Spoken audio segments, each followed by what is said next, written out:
रोजबेली खुबई जुदा जुदा chit फांड company फेमलक मानो सेजावई लाहारो अंकुरका भारतीय मजदूर संघ सेजेमन लाहारो हिमबतक संसाखा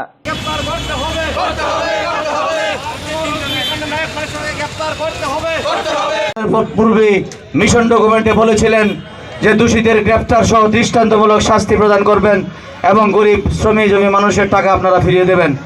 আমরা সরকারের উদ্দেশ্যে বলতে চাইছি 5 বছর প্রায় অতিক্রান্ত, কোথায় গেল আপনাদের সেই মিশন ডকুমেন্টের কথা? আপনারা অবিলম্বে নির্বাচনের পূর্বে দোষীদের গ্রেফতার করে দৃষ্টান্তমূলক শাস্তি বিধান করতে হবে। আজকের এই বিক্ষোভ মঞ্চ থেকে আমরা আপনাদের কাছে এই আবেদন রাখছি। আমাদের বিভিন্ন দাবি আছে, সেই দাবি নিয়ে আজকে আমরা কথা বলতে চাইছি না। আমরা একটাই কথা বলছি, 2018 নির্বাচনের পূর্বে যে প্রতিশ্রুতি ছিল সেই প্রতিশ্রুতি আপনারা পূরণ করুন, নইলে অবিলম্বে ত্রিপুরা রাজ্যের গতি প্রকৃতি আমরা স্তব্ধ করে দিতে পারি। একদিনে আমরা স্তব্ধ করে দিতে পারি, কিন্তু সেটা আমরা করছি না, কারণ আমরা রাষ্ট্রবাদী আদর্শে অনুপ্রাণিত।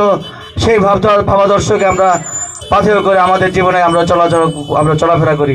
আমরা একটা অরাজনৈতিক সংগঠন, সেই অরাজনৈতিক সংগঠনের পাশে দাঁড়িয়ে আমরা এই কথাই বলতে চাই, আমরা রাজনীতি করতে আসিনি। আমরা গরিব মানুষের টাকা আপনারা ফিরিয়ে দেন এবং সেই মহানায়ক যাদের কথায় কোটি কোটি টাকা প্রতারণা হয়েছে তাদের গ্রেপ্তার করে দৃষ্টান্তমূলক শাস্তি বিধান করুন।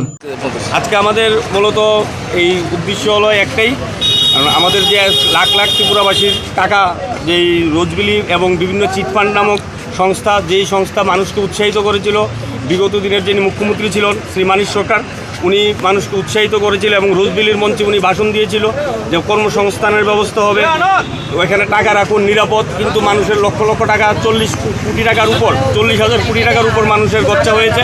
আমাদের এবং সমস্ত স্তরের শ্রমিকদের আমাদের একটাই দাবি, টাকা আমরা পাই না পাই বড় বিষয় নেই, রাষ্ট্রপতি সরকারের কাছে আমাদের একটাই দাবি, উনি বিরোধী দলনেতা হিসেবে থাকতে পারবে না, উনি সাংবিধানিক কোনো পোস্ট করে এবং ওনাকে অ্যারেস্ট করতে হবে।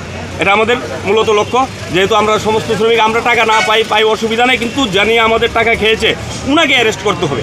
আপনাদের সরকার আসার আগে তো একটা প্রতিশ্রুতি দিচ্ছে যে মানুষের রোজবিলের টাকা ফিরিয়ে দেবে, সেই বিষয়ে সিবিআই তদন্ত করে, সেই বিষয়ে এখন পর্যন্ত কতটুকু তদন্ত হলো, এই বিষয়ে কি আপনার কথাবার্তা হয়েছে কিছু? হ্যাঁ, নিশ্চয়ই হয়েছে এবং তদন্ত চলছে।